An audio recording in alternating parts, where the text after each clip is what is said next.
memegang uang apapun, kau bisa tidak bersyukur kepada orang tuamu. Tetapi walaupun dikasih cukup sedikit, tapi kau bisa mensyukuri, itu berarti kau sudah apa? Mempunyai mental yang optimis. Ya, jadi yang pertama adalah lingkungan bukan membuat kita berubah, materi dan benda tidak membuat kita bahagia, dan yang ketiga adalah attitude is more important than facts. Ya, apa maksudnya ini? Sikap mental lebih penting daripada kenyataan. Ya. Nilai dari suatu benda serta makna dari suatu fakta ditentukan oleh sikap mental. Kado yang mahal membuat leri jengkel, tetapi kotoran kuda membuat hari kegirangan. Jadi ini memang kalau kita tidak membiasakan diri kita, ya, bersyukur, bekerja maksimal, bersikap positif, ini memang susah. Jangankan dikasih kotoran kuda, yang baik aja pun dilakukan oleh orang-orang kepada kita, kepada orang tua, dari orang tua, yang namanya kalau kita nggak membiasakan diri bersyukur, maka selalu penilaian kita akan salah kepada orang. Jadi biasakan, sekecil apapun tabiat itu harus kita biasakan. Baik orang melihat, baik orang tidak melihat, mari kita biasakan diri untuk apa? Untuk mempunyai mental yang positif. Kemanapun kita diutus, kemanapun kita pergi, sesusah apapun kita, banyak problem kita, nggak ada pun yang melihat kita, nggak ada orang tua. Kalau kita udah biasakan dengan sikap yang baik, maka kita akan melakukan dengan baik. Ini dia sudah saya terangkan tadi pun ya. Sekalipun keadaan buruk, tetapi jika sikap mental kita positif, maka kita akan berbahagia. Sekalipun lingkungan kita sebaik Taman Eden pun, tetapi jika sikap mental kita buruk, suasana akan terasa buruk. Nah, ini ada satu perusahaan ya, perusahaan. Pemimpin dari perusahaan ini mengirim seorang salesman ke Afrika, ya. Afrika. Belum ada kita pernah ke Afrika ya, memang aja belum pernah ke Afrika. Afrika ini kalau saya lihat orangnya hitam, tinggi, ya. Tapi saya lihat sebenarnya orang ini adalah orang yang optimis kebanyakan, ya, pejuang. Tetapi suatu kali pemimpin perusahaan mengatakan kepada salesman-nya, pergilah kau ke Afrika, ya, juallah sepatu di mana? Di Afrika. Jual sepatu ke Afrika, ya. Beberapa hari setelah mereka pergi ke Afrika, lalu ini yang dikirim tadi, salesman tadi, sampai di Afrika dia katakan, tolong kirim tiket saya pulang. Kirim tiket saya pulang. Saya akan segera kembali. Jumlah konsumen kecil dan potensi di sini nol. Mayoritas penduduk negeri ini tidak pakai sepatu. Wajar nggak? Wajar dong. Kalau kita mau jualan ke tempat orang yang nggak pakai sepatu, iya kan? Kita pun takut jualan nggak sih? Bertahan nggak saya di sini? Orang nggak ada yang pakai sepatu, kita disuruh jual pakai sepatu. Ini tantangan kepada orang yang apa? Optimis ya. Tapi dia minta pulang, saya pulang aja lah. Nggak lakunya sepatu di sini, saya pulang aja. Dia pulang. Lalu dikatakan, inilah sifatnya yang negatif tadi ya.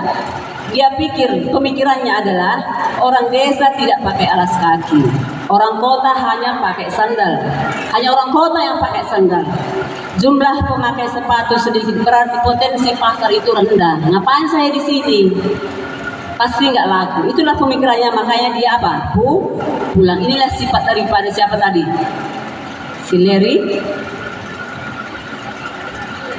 Lalu tidak puas dengan kesimpulan sales pertama, perusahaan itu mengirim lagi sales kedua. Ini namanya manajer yang orangnya optimis ya. Yang pertama gagal, yang kedua dikirim lagi. Dikirimlah yang kedua. Lalu dia pergi ke sana dan melihat fakta bahwa dia melihat orang nggak pakai sepatu. Oh iya benar nggak pakai sepatu yang salesman pertama. Tapi dia dilihatnya di situ ada potensi. ya kan? Kalau orang nggak pakai sepatu, saya suruh harus beli pakai sepatu. Itu dia. Lalu dia bilang kepada perusahaannya, cepat kirimkan banyak sepatu. Di sini masih banyak orang yang tidak pakai sepatu, masih jarang pakai sepatu. Potensi pasar tinggi, peluang di sini sukses. Lalu dikirimlah sepatu itu, dijuallah sepatu itu di mana? Di Afrika. Lakulah sepatu itu. Semua orang Afrika bagaimana? Pakai sepatu. Bagaimana kita lihat dua perbedaan tadi? Yang optimis dan pesimis. Yang satu sukses, yang satu apa? Gagal. Yang mana Anda pilih? Mau sukses atau gagal? Sikap mental yang positif yang diambil oleh salesman yang kedua, orang di desa tidak pakai alas kaki, orang di kota hanya pakai sandal. Jumlah pemakai sepatu sedikit, berarti potensi pasar tinggi. Jadi jangan kita pernah mengeluh, ya. Kalau masih ada kiriman orang tua, masih ada makanan yang dimakan, pakaian yang dipakai, tinggal belajar. Harus apa dikatakan? Mempunyai pikiran yang optimal. Berusaha sekeras mungkin untuk bisa menjadi orang berhasil.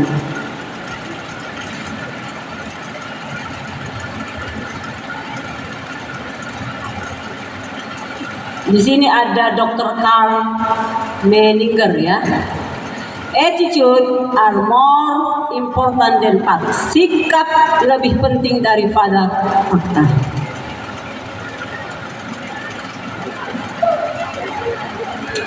Sikap mental jauh lebih penting daripada kecerdasan dan kecakapan.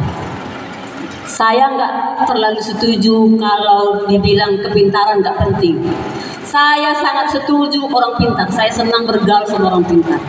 Tetapi dikatakan bukan semata-mata kepintaran membuat orang itu apa?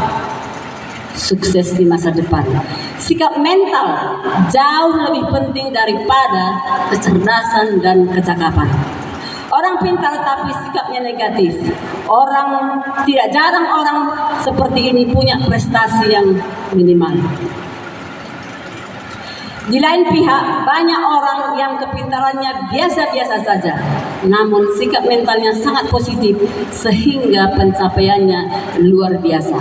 Kalau dia sudah pintar di kelas, cantik lagi, ganteng lagi, kaya lagi, sukses lagi, punya attitude yang bagus. Luar biasa ya orang seperti itu. Tetapi kalau kamu tidak mempunyai, tapi nggak punya kecerdasan yang seperti orang itu, biasa-biasa saja, tapi tabiatmu yang bagus. Apa itu tabiat sebenarnya? Tabiat itu adalah aturan kita yang ada di kampus ini. Inilah yang bisa kita lihat secara nyata. Apa aturan yang ada di kampus? Di asrama, di sekolah, di ruang makan, di gereja. Itulah tabiat yang harus kita lakukan setiap hari. Bukan kita bawa waktu kita sudah besar. Bukan. Mem juga sekarang belajar bagaimana caranya menahan diri. Karena tabiat itu harus kita pelajari setiap saat. Dan harus kita lakukan setiap hari. Sehingga dikatakan pencapaian kita akan menjadi luar biasa kalau kita mempunyai tabiat-tabiat yang positif.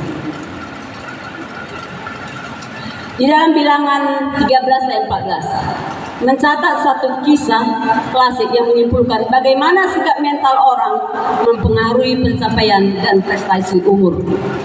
Tuhan telah menjanjikan tanah Kanaan kepada Abraham, Ishak dan Yakub serta kepada keturunan mereka. Itu sebabnya tanah Kanaan sering disebut tanah perjanjian, the promise of land. Namun suatu ketika di kemudian hari, bala kelaparan yang amat dahsyat telah memaksa Yakub serta keturunannya bermigrasi ke Mesir. Mereka tinggal di Mesir selama 430 tahun, diperbudak oleh Mesir, ya. Nah, jadi pada waktu kepemimpinan Yusuf, orang-orang Mesir ini berada di orang-orang Israel, ya. Orang-orang Israel berada di Mesir sekitar 430 tahun, lama. Dan pada waktu itu Yusuf masih hidup, ya. Waktu Yusuf masih hidup, masih ada pembela mereka di mana? Di tanah Mesir. Mereka diperhatikan oleh apa? Firaun. Mereka diberikan makan oleh Firaun. Tetapi setelah Yusuf meninggal, orang Israel yang ada di Mesir diperbudak, ya, diperbudak, dijadikan buruh kasar, ya, karena nggak ada lagi yang membela, sehingga dikatakan kita harus pulang. Kita harus pulang ke negeri kita karena di tanah Mesir ini hidup kita sangat sengsara. Lalu dikatakan dikirimlah 12 pengintai, ya. Kita bisa bandingkan dengan kisah di Alkitab, 12 pengintai.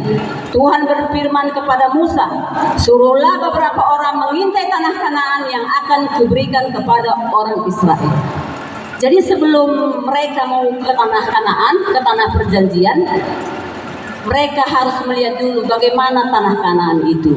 Apakah tanah Kanaan itu bisa ditempati untuk sejumlah orang Israel? Apakah tanah Kanaan itu makmur adanya? Apakah orangnya baik? Disuruhlah pengintai berapa? 12, sesuai dengan 12 suku Israel. 12 suku disuruh kemana? Ke tanah Kanaan. Lalu pada waktu sampai di tanah Kanaan, apa yang ada di pikiran ke-12 pengintai itu? Apa yang ada di pikirannya?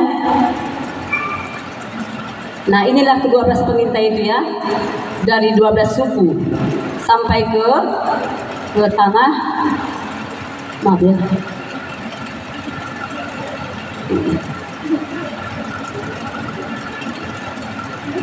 nah inilah ke-12 pengintai itu, ya.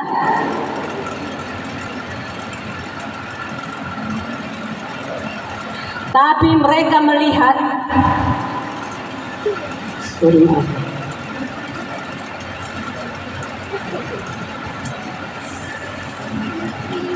mereka melihat tanah Kanaan itu sangat menakutkan. Dikatakan orang-orangnya tinggi-tinggi, kejam-kejam, temboknya sangat tinggi. Orang di sana pemakan manusia. Ini berita yang dibawa oleh 12 pengintai. Kepada siapa? Kepada orang Israel. Akhirnya orang Israel apa? Kecewa dia. Kenapa kau bawa kami ke sini? Padahal kami kembali lagi ke Mesir lah. Tetapi Musa, ya, Musa melihat orang Israel resah, ya. Mereka marah-marah, bersungut karena melihat orang Israel ini nggak tenang lagi. Lalu dikirim lagi berapa? 2 pengintai, ya. 2 pengintai, yaitu siapa itu namanya? Kaleb dan Joshua. Kaleb dan Joshua ini disuruh lagi ke Kanaan. Sampai di Kanaan, inilah orang-orang yang berpikiran positif tadi, optimis, ya. Lalu dia melihatlah tanah Kanaan itu begitu indah, banyak susu dan apa? Dan madu di sana. Memang orang-orangnya apa? Tinggi-tinggi, orang Kanaan. Memang temboknya tinggi-tinggi. Tetapi dikatakan dia membawa kabar kepada orang Israel, kita akan bisa apa? Pergi ke sana. Kita akan berangkat dari tanah Mesir ini, kita akan bisa tinggal di sana. Nah, apa yang bisa kita lihat daripada dua pengintai tadi, 2 kelompok? Ada satu kelompok yang membawa berita yang menakutkan, ada kelompok yang membawa berita yang menyenangkan. 2 kelompok, yaitu kelompok yang menyenangkan ialah kelompok yang kedua, yaitu Kaleb dan Joshua.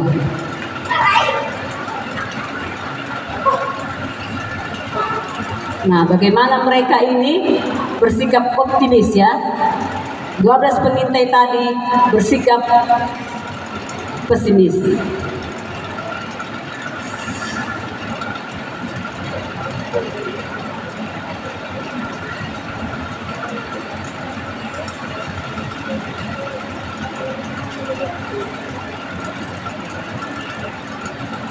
Pengintai yang kedua tadi, Kaleb dan Joshua, berpikir selalu positif, bahwa mereka bisa menduduki tanah Kanaan. Saya ingat pada waktu kami juga dalam pelayanan 8 kali pindah. Mem sama Sir ini sudah 8 kali tempat tinggal selama pelayanan. Sebelum tiba di tempat pelayanan, memang selalu seperti pengintai tadi, harus dilihat dulu apakah rumahnya di mana, keadaan orangnya bagaimana, apakah tempatnya jauh dari kota, apakah rumahnya ada. Selalu itu. Makanya saya ingat bagaimana pengintai itu harus mengintai di tempat asing. Untuk siapa? Untuk bangsanya. Kita punya keluarga kecil aja pun kita selalu apa?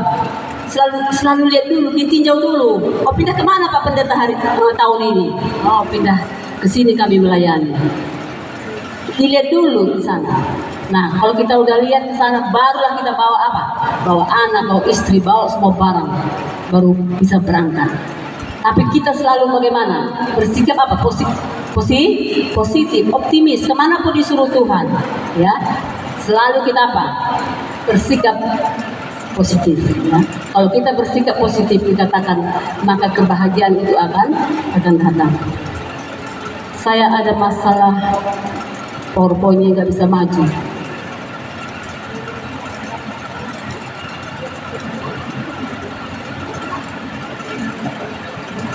Boleh minta tolong.